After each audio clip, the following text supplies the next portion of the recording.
Hello and welcome to today's edition of URP Practical Talk. I am your host, George Gonzalez.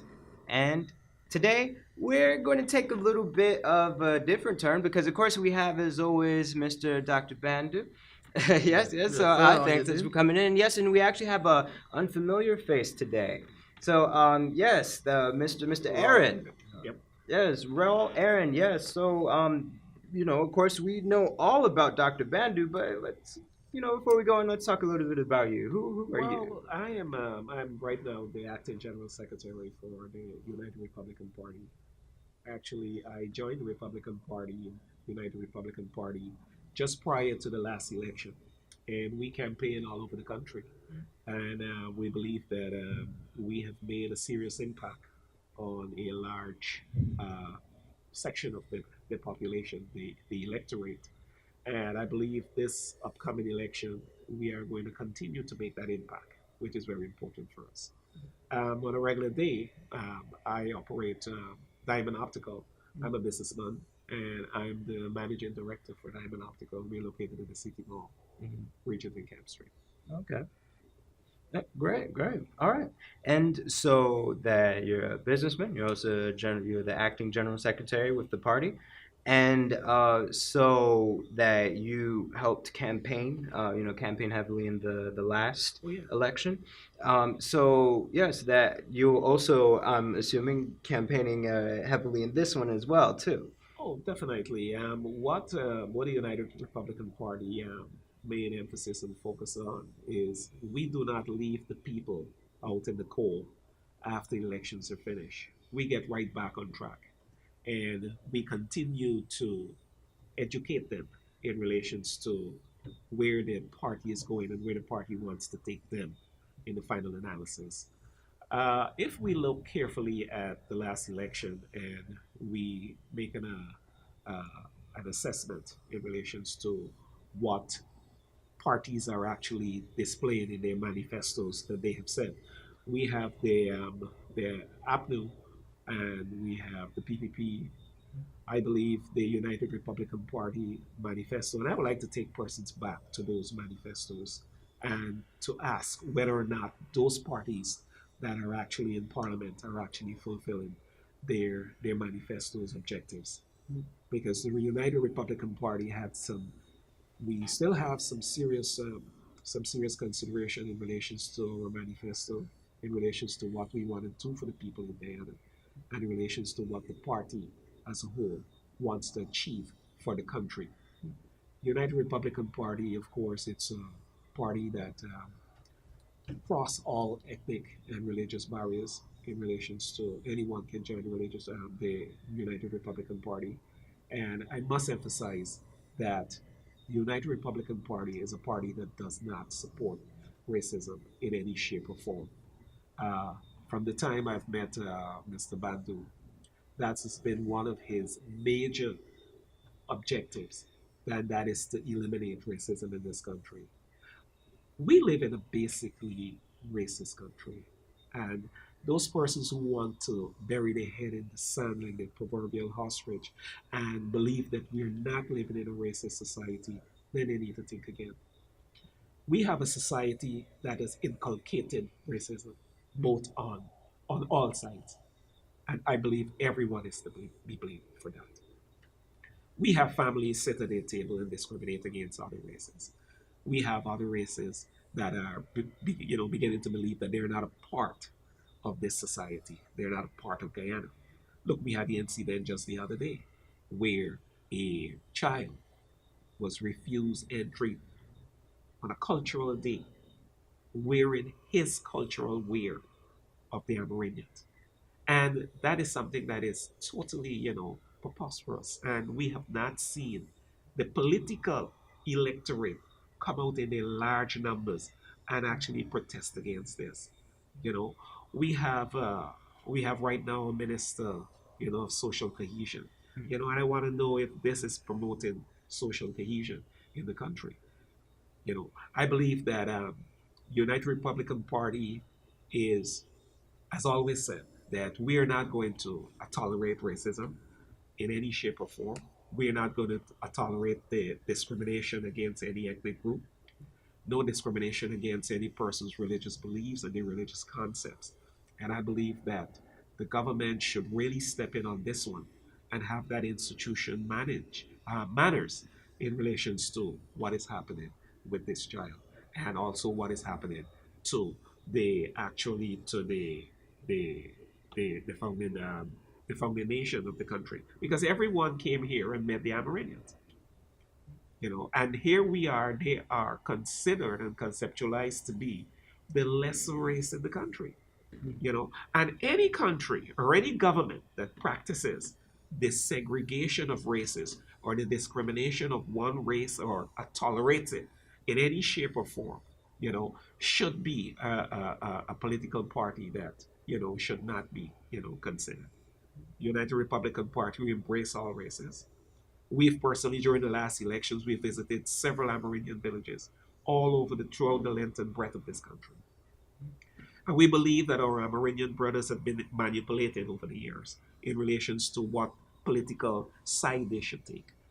One government gets into power and they use the Amerindians as a football. And I believe it's time this stop. It's time the Amerindians be accepted and be looked upon as a very important component of this society.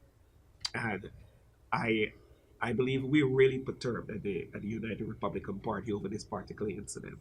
And in any protests or anything, I believe we would be right there with the Amerindian Society, with our Amerindian brothers and sisters, just to ensure that we we we voice our opinion, because this is something that we don't like.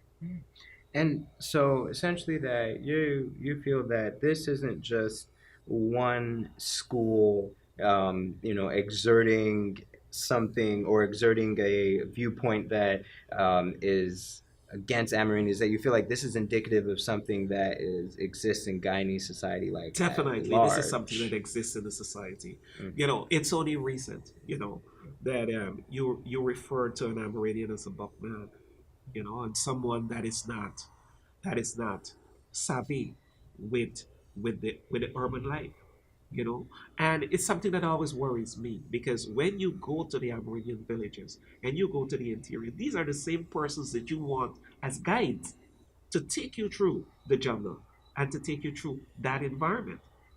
So why do we look bad upon them when they come to Georgetown and have to learn the ropes here? When we go there, we have to learn the ropes. And it's something that always baffles me. But it is what has been developed, what has been inculcated in persons throughout the length and breadth of Guyana in relation to how we view our Amerindian brothers. And as I said before, racism is something that is ingrown. And the United Republican Party, one of our main mission, is to ensure that we stamp this out, because this has affected us tremendously in the polls, where persons are just beginning, they're continuing to vote race. And this has to stop. Persons have to vote based on the political strategy that that party is going to introduce. How many persons that go to the polls actually read the manifestos? How many parties actually explain their manifestos to persons to the electorate? And this is something that we want to do. This is something that we want to educate people in relations to what is politics. Politics is Guyana's view, first, by race. Second, by which political party can stay in there as long as possible. And to me, when once person stays there as long as possible, they become comfortable and they do what they like.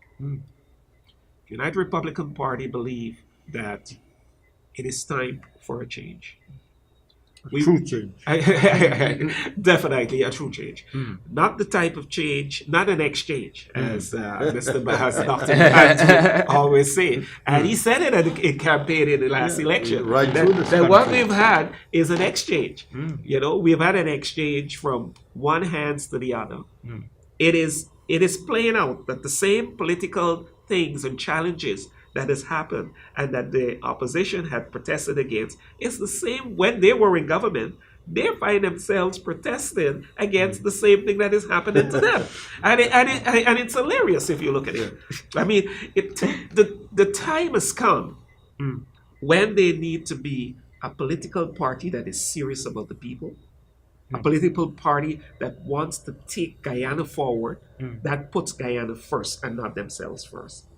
All right, we have we read the papers every day and we look at a government that was in government before, a Mm. political party in government before, Mm. and they actually presented or accepted the contract Mm. for Exxon, Mm.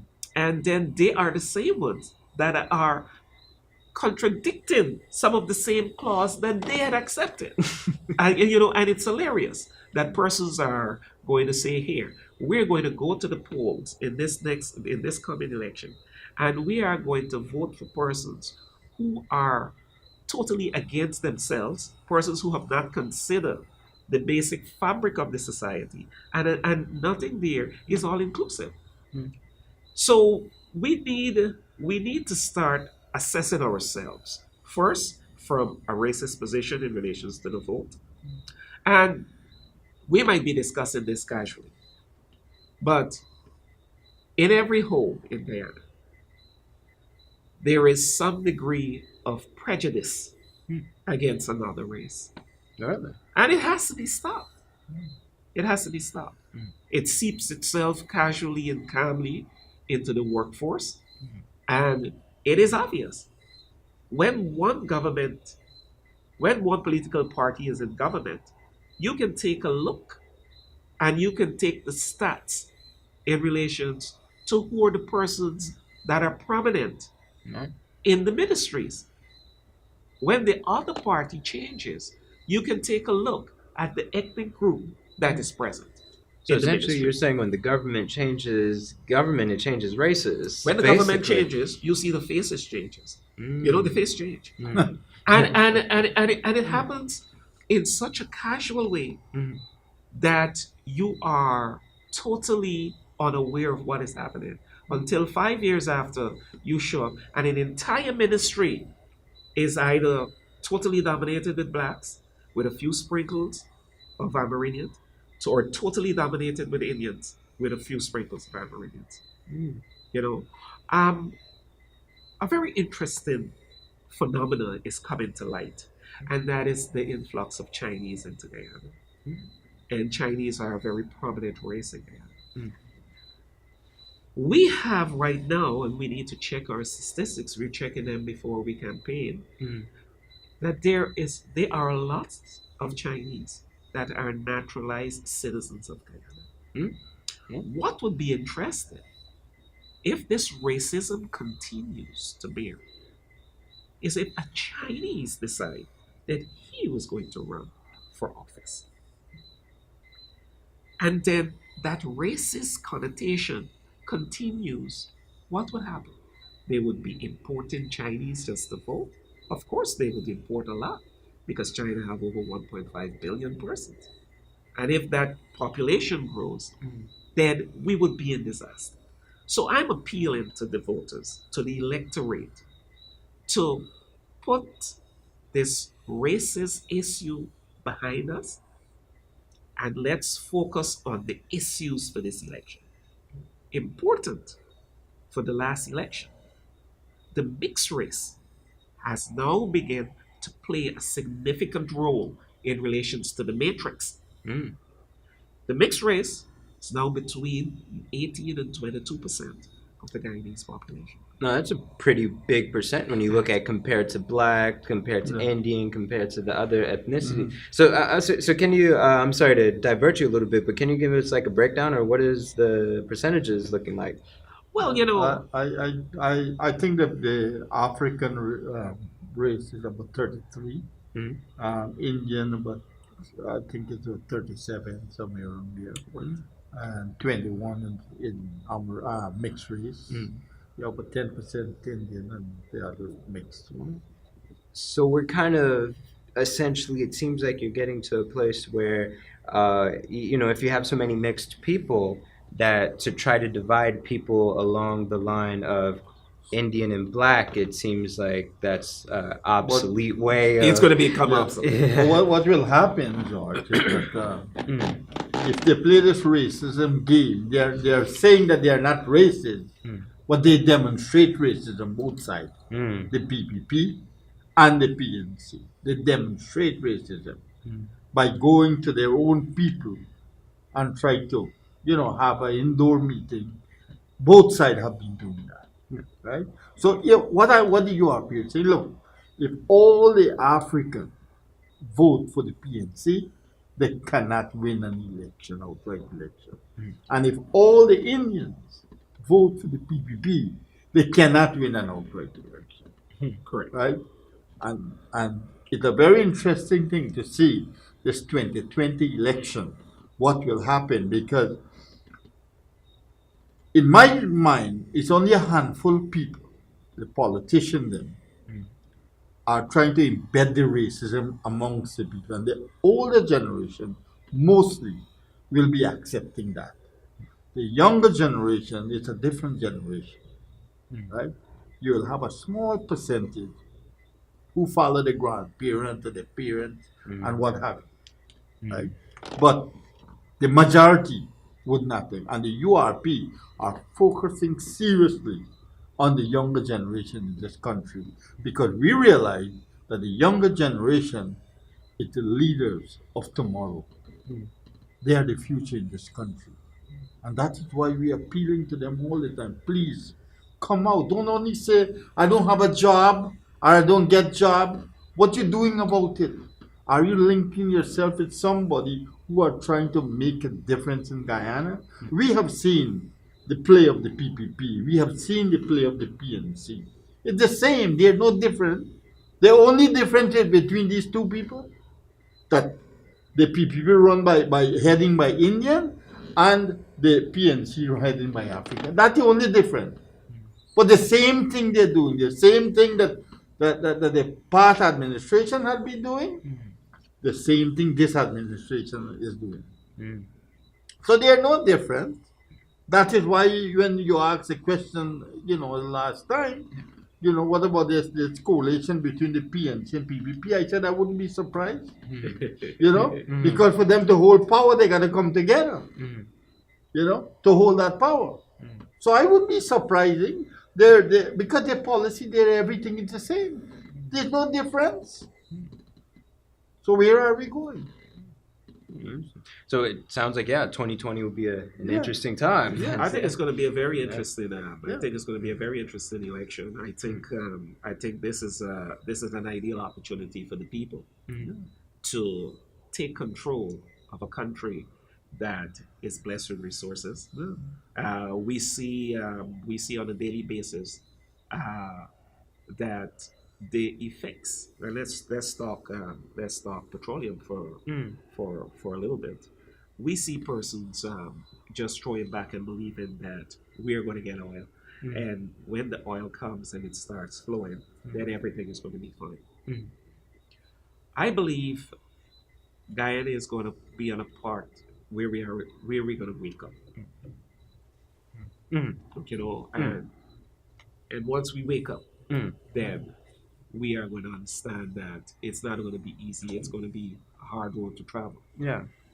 And as such, we need to understand what is happening with oil. In some countries, there is that has been endowed with land, with oil. They have developed what is known as the resource curse.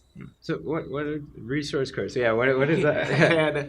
and it happens in countries that are very rich in oil, but the economy has really gone down to zero.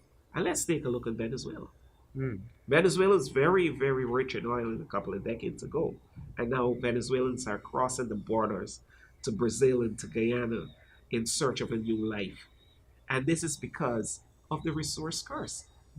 And that is the first major issue within the resource curse, is that there is need for democracy. The United Republican Party believe that this coming election, that democracy has to play out. If we are going to be a country that is going to be managing our oil resources in a very intelligent way, then we must have a democratic government, a democratic elected government. The dictatorship is not going to work because what you're going to find is that one set of persons are going to be in power. They are once they're in power, they are going to be the ones who are reaping the resources. So as such, they're going to be able to pay it to keep in power, to be in power, and the other political parties are going to be out. So what it is absolutely necessary that the electorate understands that for a country that is rich in oil to flourish, there must be democracy. There must be complete and total democracy so that persons can make choices in relation to who runs the country and who takes care of that wealth. So that is important. In addition to that, we have to watch at ourselves very carefully in terms of the Dutch disease. And the Dutch disease is something that was very prevalent in the Netherlands, where you find once the oil industry starts, then there is a mass migration of human resource capability from all the other industry to the oil industry, leaving the other industry dry and barren in relations to development. Guyana right now is very prominent in the world market in relations to rice. I believe our sugar industry should be revamped and developed. We should industrialize it in terms of more mechanism, more technology, so that we can compete favorably on the world market. And I would want to see that a large portion of the oil wealth goes towards the development and retooling of the sugar industry so that it becomes and maintain its prominence on the market. Everyone knows that sugar is not making the money on the market anymore. And I cannot understand why Gaisuko has not shifted in relation to providing or to producing more finished products. Pepsi Cola, Banks DIH locally imports most of their syrups Really? from overseas Wow. because So we have all the sugar here, but they import their wow. Why? they import their flavored syrups from overseas Mm. because we don't manufacture them here. So Mm. I'm saying we need to take a critical look at what we're doing in relations to the sugar industry. We need to take a look at the sugar industry from the perspective of developing it to reach the standards that is required in the world to produce the type of products the rice industry need also to stop selling bulk rice and let's start to produce products that comes from rice. For example, we could produce wheat cereal, Mm. and we did it before in Guyana, but we never did it. It's not done with the zeal. So I'm saying these industries need not to be left to the wayside, but they need to be developed. They need to be developed to the standard whereby we can have more finished products on the market from rice and more finished products from sugar. In relations to bauxite, we need to take the responsibility of exploiting our own bauxite rather than have countries come in, exploit our bauxite and exploit our workers and leave with most of the wealth. The percentage of royalties that companies coming into Guyana pay is negligible in relations to what they're taking out. And I believe that this has to be looked at from a very constructive position in relations to what we earn for Guyanese. I find it very interesting, especially for the bauxite industry, because I know that some persons may or may not be aware that the sanctions that Donald Trump had actually put onto Russia had then had that residual effect affecting That's a Rusal, result. which then, of course, is really hurting a lot of the people within the industry locally. Exactly. So, wow. So, And you saw the domino effect. mm, The domino effect, and the Rusal did say that they were going to ensure that the government said that they were going to ensure that there isn't any impact. But those sanctions are going to affect us. You know, those sanctions are going to affect us No. because if they're going to be sanctioned and it's going to have a ripple effect, then it's going to affect the workers down here. Definitely, they're going to start retrenching workers and they're going to start to come back. So I'm saying what Guyana needs to do, any government in power, what they need to do is to take responsibility. They need to set up these industry in such a way whereby Guyanese are made to operate. And Guyanese are made to exploit our resources in a more constructive way. Mm. I'm particularly interested in what they're going to do with the other blocks in the Stabroek. Mm. And I believe a very important factor that must be looked at is Guyana in itself, taking responsibility for those other blocks once we would have earned enough from Exxon so that we can develop those blocks ourselves. And that is important. It is absolutely important. You know, and I don't know if Mr. Bandu is of the opinion that, you know, maybe we should have an oil refinery in Guyana. Well, we are the first one who's talked about oil refinery at the opening of the Linden office. We said we think that Linden was an appropriate place to open a refinery. We are the first one, and I noticed a couple months ago they start talking about oil refinery. But Yeah, so they like the idea. yeah, we are happy that they are following up some of the ideas of what we are having, because there are many things that what we have been saying in this program. I noticed one and two of them, the government has started to adopt it now, and we are very happy about that. You know, that if they can do it. Yeah. Maybe you should keep dropping some suggestions Yeah, on the show. we continue. We continue. We are the only political party are trying to bring a different thing on the table, so to speak. You know, we are the only political party today who is educating the nation.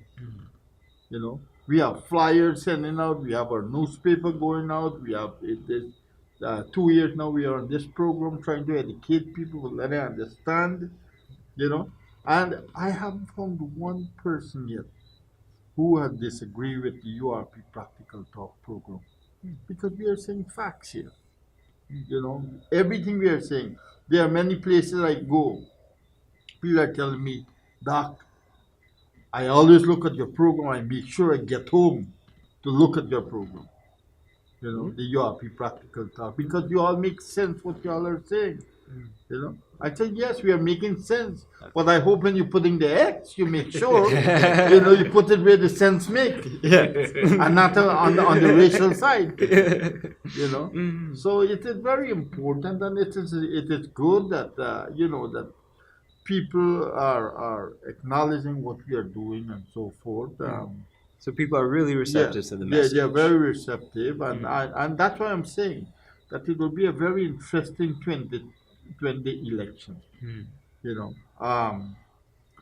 many of the people who supported this government, they are all disappointed with what is happening. So, you know, and they are coming aboard with the URP. They are coming aboard. Right. So, you know, that is why we are appealing to everyone. Please look at us very carefully. We are the only political party in Guyana which will not, you know, agreeing with the racism. You know, we condemn the racism. We are the only one who has been speaking about that from the inception, from 1985 to now. And I think that right now it is catching up. You know, it is catching up. People are very receptive, and they realize that race doesn't put bread and butter on the table. It's policies that put bread and butter on the table. You know, and we are working toward that. So I'm appealing to everyone, please support and join the URP for a modern and safe Guyana. Thank you. So I think Mr. Bandu just ended off right there. Our party membership is ongoing, and I believe persons as acting general secretary, I would like to encourage persons to come on board. I would like to encourage persons to attend our meetings and to listen, and also to contribute towards where you want to see your country go. Great. All right. Well, that's all the time that we have for this edition of URP Practical Talk. I'm your host, George Gonzalez. And as always, we'd like to encourage you to check out the website, www.urpguyana.com, or you can also go to Facebook. Find on Facebook, URP Guyana. So, again, thank you, Mr. Aaron. Thanks for coming in. Of course. All right. Thanks Thank as you. always coming in, Dr. Thank you, Bandu. buddy. Yes. And that's all the time we have for this evening. Okay. Thanks, folks. Thanks for watching.